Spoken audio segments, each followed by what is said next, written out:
අපේ වාහන ජපානයේ තියෙනවා. ඒව අපි ලංකාවට ගෙන්න ගන්න ඕනේ නැද්ද?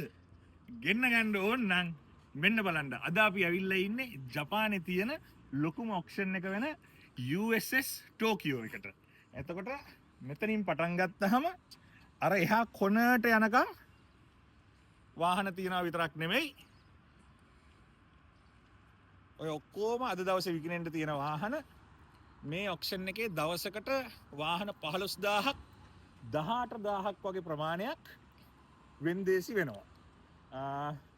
ඔය වගේ වාහන වගේම මෙන්න මෙතන මේ පල්ලෙහා පෙන්නන්න Lamborghini, Ferrari, එතකොට අර වේයෝ කන කයන් ඒ වගේ ඒවා ගන්න ඕන ඒවත් තියෙනවා. මම හිතන්නේ එහා කොනට වෙන්න Rolls Royce, Bentley කැමති අයට ඒවා තියෙනවා.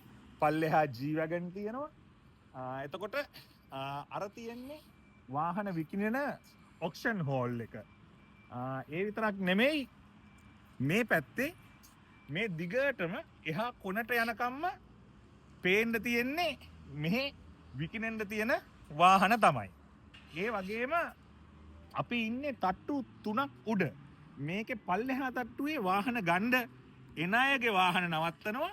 හැබැයි මීට උඩ තියෙන මේකට යට තියෙන එක තට්ටුවක සම්පූර්ණයෙන්ම මේ වගේ වාහන විකුණන්න තියෙනවා. ඉතින් ජපානයේ තියෙන මේ වාහන ගෙන්න ගන්න ඕන නම් ජනාධිපති සහෝදරයාත් ගේන්න දෙනවයි කියපු හින්දා ගෙන්න ගන්න ඕන නම් ඉන්බොක්ස් ඇවිල්ලා මට කියන්න. අපි අවුරුදු 35ක් විතර ජපානයෙන් ලෝකෙ හැමතැනටම ලංකාව ඇතුළුව වාහන අරිනවා. ඉතින් හොඳ විශ්වාසයෙන් හොඳ වාහනයක් ගෙන්න ගන්න ඕන නම් මෙහි ඉන්න සහෝදරයන්ට කියන්න එපා. මොකද හොර සහතික දාන්න බැරි නෑ. හොඳයි කියලා බාලබඩු විකුණන්න බැරි නෑ. එහෙම නැතුව බොරු කියන්නේ නැති හොර සහතික දෙන්නේ නැති අපිට කතා කරන්න. ඒ විතරක් නෙවෙයි ජනාධිපති සහෝදරයා කියපු දේ විශ්වාස කරනවා නම් දැම්මම වාහනයක් අරන් දාන්න. මොකද පෙබරවාරි වල ගේන්න දුන්නාම මේ ඔක්ෂන් වල ලංකාවට එන වාහන වල ගණන් වැඩි වෙනවා.